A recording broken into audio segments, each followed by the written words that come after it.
దీనివల్ల వచ్చే mental health issues ఏమిటి, ఫిజియోలాజికల్ ఇష్యూస్ ఏంటంటే లిస్ట్ చెప్పుకుంటే ఏమేమి చెప్తారు శర్మిల గారు? ఇప్పుడు ఇదివరకు టొబాకో అడిక్షన్ గురించి మాట్లాడేవాళ్ళు, ఇప్పుడు sugar addiction is even bigger. అమ్మ బాబోయ్.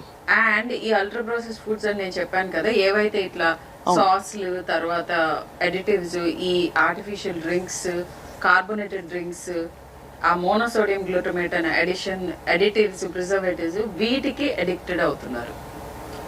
అండ్ దీన్ని మెయింటైన్ చేయటం మూలాన విపరీతమైన ఇన్కమ్ వస్తుంది. మన హౌస్ హోల్డ్, మన ఇంట్లో ఇన్వేజన్ జరుగుతుంది.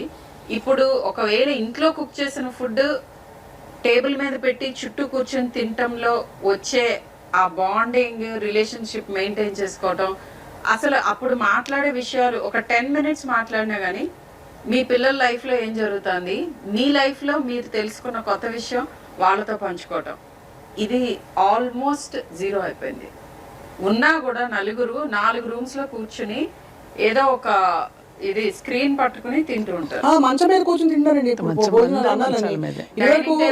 కూర్చోవటం, మాట్లాడుకోవటం అనేది ఉండదు. ప్లేట్ లో పెట్టుకుని కూడా రూమ్ లోకి వెళ్ళే కూర్చుని తింటారు.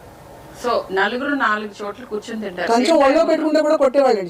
అయ్యో, పాసి పెట్టేసుకోకుండా నమస్కారం చేసుకుండా ఇప్పుడు ఏంటి, మంచం మీద పెట్టేసుకుని అక్కడే తిని అవన్నీ పడిపోతే ఇలా దులిపేసి అది డిన్నర్ అయిపోయింది, నాకు ఆకలి లేదు, 8 గంటలకు తెప్పించేసుకుంటారు, 7 గంటలకు తెప్పించుకుంటారు. ఇక అన్నాలు ఏం తింటారు? సో దీనికి చైల్డ్హుడ్ ఒబేసిటీ ఒక పెద్ద ఒక అవుట్కమ్ ఆఫ్ దిస్. అది ఆటిజం మీరు చెప్పారు developmental issues, diabetes in children, and అదేంటంటే మానసిక రుగ్మతల గురించి అడిగారు, డిప్రెషన్, వాటన్నిటిలో కూడా లింక్ ఉంది. ఇది చాలా ప్రమాదకరంగా జరుగుతుంది. అల్ట్రా ప్రాసెస్డ్ ఫుడ్స్ ఒక కంట్రీ కన్సంప్షన్ ఏంటి అనే దాన్ని బట్టి ఆ కంట్రీ హెల్త్ ఎంత, అండ్ ఇది directly related to obesity. Studies జరిగినాయి, నా అభిప్రాయాలు చెప్పండి, ఇవన్నీ they are backed by studies. So కాదండి, ఇంకొక ప్రమాదకరం ఏమిటంటే మనం ఇందాక మనం అనుకున్నప్పుడు ఎక్కువగా చిన్న పిల్లలకు కూడా అత్యాచారాలకి పాల్పడుతున్నారు. మీరు పెరిగిపోతున్నారు. దానికి కారణం ఏమిటి? ముఖ్యంగా అందరికీ తెలియాల్సిన విషయం, మనం తినే ఆహారం వల్లే మనసు ఏర్పడుతుంది, మనసుకు చేరుతుంది, ఆహారాన్ని బట్టి మనసు ఉంటుంది అనేది ఇది గొప్ప సైన్స్. ఇది తెలుసుకోవాలి పేరెంట్స్. మీ మీద కూడా పిల్లలు తిరగబడుతున్నారు అంటే కారణం ఏమిటి? మీ మీద ఎందుకు చిరాకు పడుతున్నారు వాళ్ళు, మీ మీద ఎందుకు తల్లిదండ్రుల మాట ఎందుకని ఒబే చేయటం లేదు, ఇవన్నీ మీరు గమనించుకోవాల్సిన అవసరం ఉందా లేదా?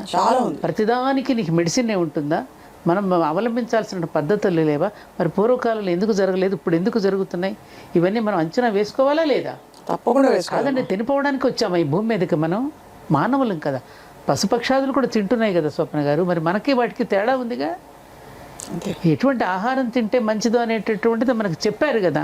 చెప్పిన వాళ్ళని ఎగ్జాంపుల్స్ మనం చూస్తున్నాం కదా. ఇప్పుడు నాకు 75 సంవత్సరాలు, ఇప్పుడు నాకు షుగర్ లేదు, బీపీ లేదు డాక్టర్ గారు. ఇంతవరకు నేను ఒక మార్నింగ్ జస్ట్ ఆ థైరోనామ్ అనేది ఒక 25 mg వేసుకున్నాను, అది ఒక్కటే నాకు మెడిసిన్. ఎందుకు ఇలా ఉండగలిగాం?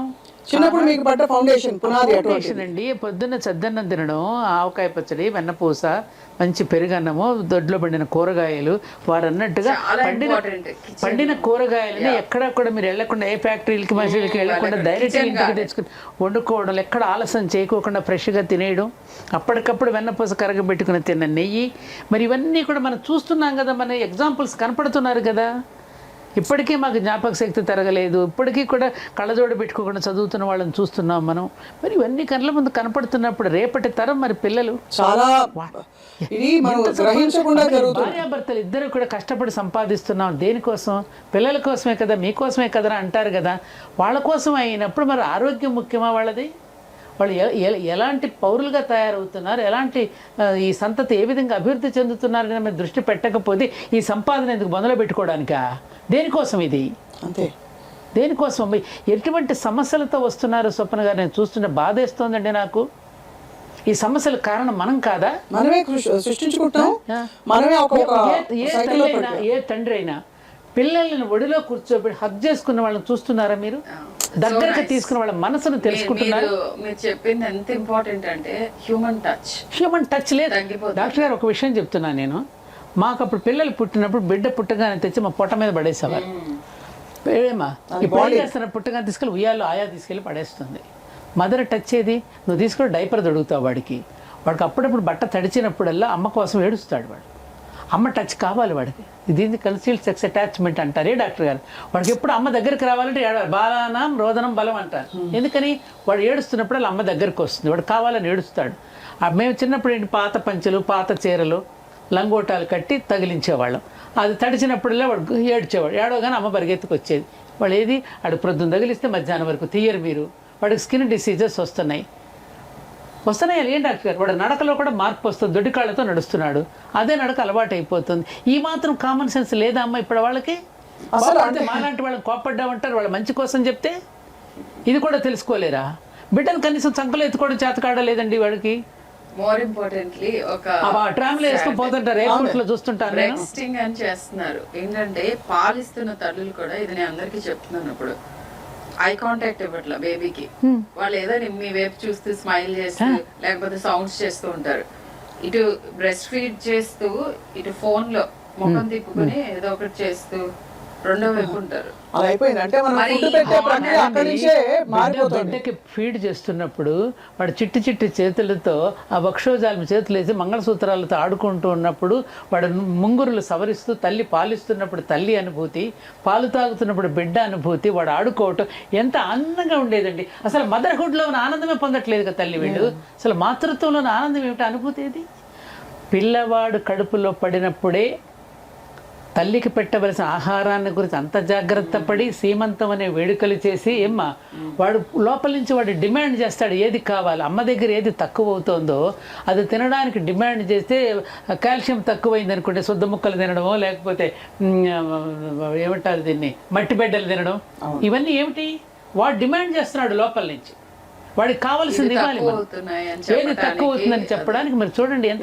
మరి ఏం డిమాండ్ చేస్తారో అడిగారు వాళ్ళు. ఏంటంటే కొంచెం మీరు ప్రాసెస్డ్ ఫుడ్స్ ఇవి డిమాండ్ చేస్తారు. తల్లి కూడా అవే తింటే అవే వస్తాయి కదా. తల్లులు తినటం వలన ఆ డిఎన్ఏలో వాటిలో జరిగే మార్పుల మూలానే ఇన్ని సమస్యలు ఉత్పన్నం అవుతున్నాయి. సో అది ఇంపార్టెంట్. అది చాలా eye opening discussion we had doctor Sharmila. అంటే మెంటల్ హెల్త్ ఇష్యూస్ అయితే ఇంకా మనం పూర్తిగా డిప్రెషన్, యాంగర్, అగ్రెషన్, సైకియాట్రిస్టులకి సైకాలజిస్టులకి డిమాండ్ పెరుగుతుందని, అది చాలా రైట్.